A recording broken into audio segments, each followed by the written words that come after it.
చిన్న మంచి నీటి మాట లోపల ప్రకృతి ద్వారా పరమాత్మ సందేశాలు ఏంటో తెలుసుకుందాము మిత్రము. ప్రకృతిలో పరమాత్మ తత్వము ప్రతిబింబిస్తుంది. ప్రకృతిలో ప్రతిదీ సృష్టికర్త నియమానుసారం నడుస్తూ సృష్టికర్త సందేశాన్ని సకల మానవాళికి అందిస్తుంది. ప్రకృతితో సహజీవనము చేసే పశుపక్షాదులు కూడా భగవంతుడు తమని సృష్టించినప్పుడు ప్రసాదించిన సహజ గుణములోనే ఉంటూ సృష్టికర్త సందేశాన్ని తెలుపుతాయి. అవన్నీ ఎలా జీవించాలో, ఏమి నేర్చుకోవాలో మానవునికి తెలియజేస్తూనే ఉంటాయి. భూమి, ఆకాశము, సూర్యచంద్రులు, నీరు, అగ్ని, గాలి, నది, సముద్రము, పక్షులు, చెట్టు, పువ్వు అన్ని మానవాళి శ్రేయస్సుకి, మానవ జన్మ సార్థకతకు కావలసిన సందేశాలను తమ మనుగడ ద్వారా ఇస్తూనే ఉంటాయి. అది ఎలాగో మనం ఒకసారి తెలుసుకుందాము మరియు నిజ జీవితంలో దాన్ని పరిశీలిస్తూ కూడా ఉందాము మిత్రము.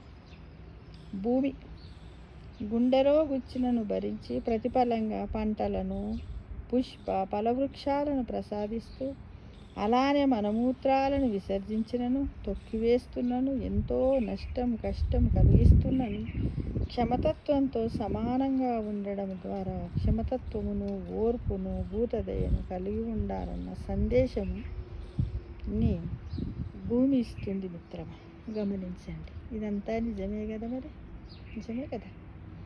ఇక ఆకాశం వచ్చిపోయే మేఘాల వలన మలినపడకుండా సూర్యచంద్రులు, నక్షత్రాలు, వాయువు తనతో ఉన్న వాటితో ఎలాంటి సాంగత్వం ఏర్పరచుకోకుండా నిర్మలంగా ఉండడం ద్వారా మానవుడు కూడా వచ్చిపోయే ఆలోచనలతో అంతఃకరణమును మలినపరుచుకోకుండా స్వచ్ఛంగా ఉండాలని, ఎన్నో బంధాల మధ్య ఉన్న వాటితో సాంగత్వం కలిగి ఉండక నిర్మలంగా ఉండాలన్న సందేశాన్ని మనకు ఆకాశం ఇస్తుంది కదా. ఎండ, వాన, గాలి ఏది వచ్చినా ఆకాశాన్ని మనము పరిశీలించినట్టయితే ఎంతో ప్రశాంతంగా తన అదే కలర్తో ఉన్నట్టుంటుంది. కానీ రంగులు మారి ఏమన్నా బాధలాగా ఉంటుందా? అనిపించదు. ప్రశాంతంగా ఉన్నట్టే అనిపిస్తుంది కదా. సూర్యుడికి ఒక చిన్న మడుగైన, పిల్ల కాలువైన, నదైన, మహాసముద్రమైన అన్నింటిలో ఒకేలా ప్రతిబింబిస్తూ అలానే నీళ్ళ కుండల్లోనూ, చిన్న గ్లాసుల్లోనూ, చిన్న చిన్న గిన్నెల్లోనూ, మన ఇంట్లో ఉన్నటువంటి బకెట్లలోనూ, పల్లాలలోనూ, ఎక్కడ ఏ నీళ్ళలో కూడా అదే విధంగా ప్రతిబింబించి అనేక సూర్యులుగా కనిపించడం ద్వారా మానవుడు సమత్వ దృష్టి కలిగి ఉండాలని సూర్యుడు మనకు విధి విధానాన్ని తెలియజేస్తున్నాడు. ఇది మనం నిజమే కదా. ఇక చంద్రుడు వెలుగు చీకట్లతో వృద్ధి క్షయాలను పొందడం ద్వారా జీవితంలో సుఖదుఖాలు సహజమనే సందేశం చంద్రుడు మనకిస్తున్నాడు. ఎలా అంటే అమావాస్య వచ్చిన వెంటనే చీకటి వస్తుంది. అమావాస్య పోయిన వెంటనే మళ్ళీ ఏమవుతాడు చంద్రుడు? మళ్ళీ చంద్రుడి నెలవంక రూపంలో వచ్చి రోజు రోజు ఇంత వృద్ధి పొందుతూ మళ్ళా వెలుతురునిస్తాడు. అంటే మనలో కూడా కష్టం సుఖాలు అనేటివి కూడా అలానే వస్తాయని గ్రహించండి మిత్రం. ఇక నోరు ఎటువంటి మలినాలనైనను వాటిని శుద్ధి చేసి నీరు ఈ నీరు ఏం చేస్తుంది? నోరును కూడా శుభ్రపరుస్తుంది. ఎటువంటి మలినాలనైనను వాటిని శుద్ధి చేసి తాజాదనము అంటే మానవునిలో ఉన్నటువంటి నోరును, శరీరం పైన ఏర్పడినటువంటి మురికిని, ఇవన్నింటిని కూడా శుద్ధి చేసి తాజాదనమును, నిగారింపును తీసుకురావడం ద్వారా మానవుడు కూడా మనోమాలిన్యాలను తొలగించుకొని శుద్ధత్వము కలిగి ఉండాలన్న సందేశము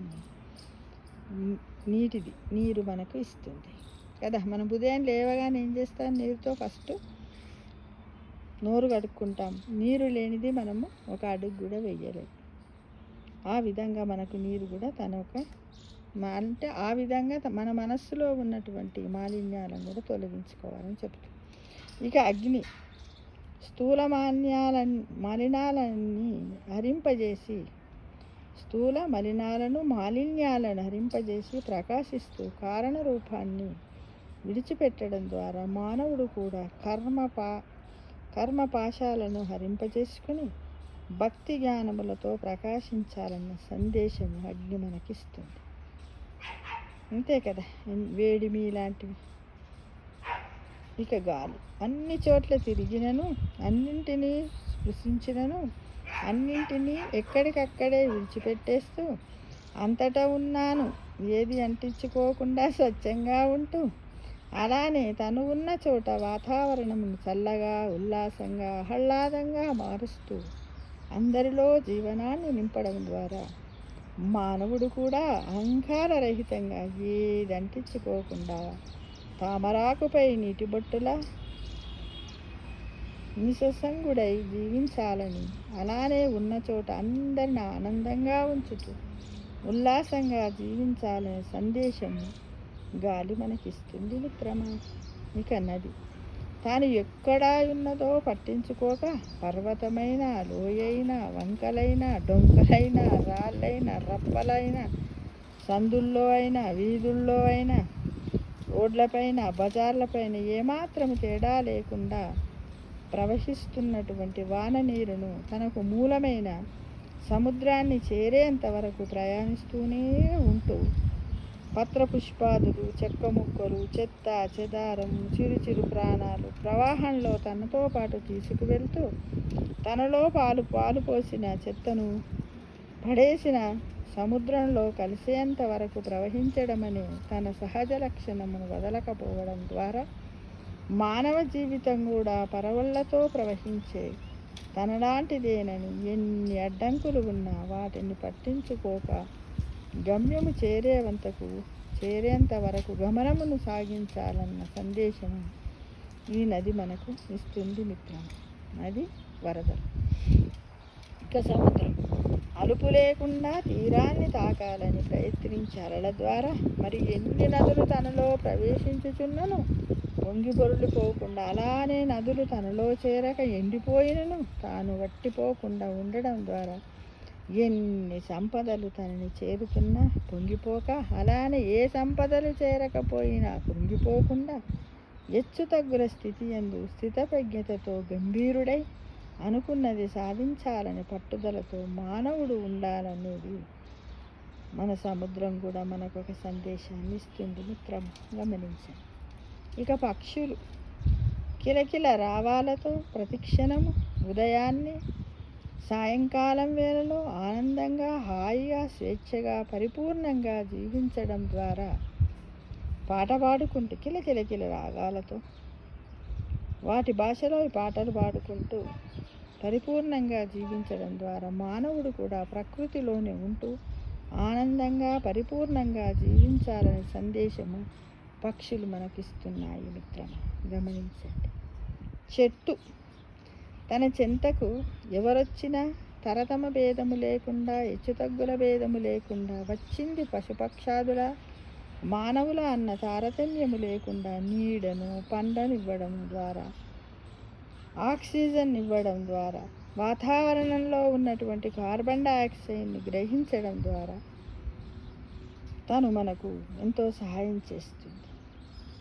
మానవుడు కూడా నిస్వార్థ సేవాపరుడై ఎలా ఉండాలన్న సందేశాన్ని కూడా చెట్టు మనకు ఇస్తుంది విక్రమ.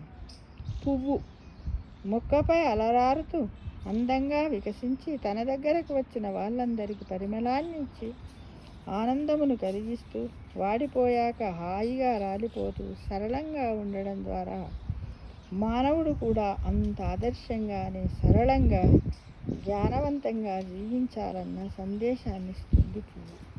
కానీ మానవుడు వీటిని ఎంతవరకు గుర్తిస్తున్నాడు? అన్నీ కాకపోయినా ఇందులో ఒకటైన జీవితాంతం ఆచరిస్తే చాలని మన పెద్దలు వాక్కు. కాబట్టి మనం ఈ పువ్వులాగా మనం ఏంటంటే ఎన్ని మంచి పనులు చేసినప్పటికీ ఓర్పులాగా, అంటే మనలో శక్తి ఉన్నంత వరకు పనిచేస్తూనే ఉండాలి. శక్తి క్షీణించిన తర్వాత పువ్వులాగా, అంటే మనము కూడా ఈ భూమి నుండి మన జన్మ మోక్షానికి వెళ్ళిపోయేంత వరకు కూడా మనము మన జీవితాంతము ఆచరిస్తేనే మంచిదని మన పెద్దలు కూడా మనకు ఆహ్వానించారు మిత్రం. కాబట్టి సర్వం శివమయం, సర్వం శివమయం.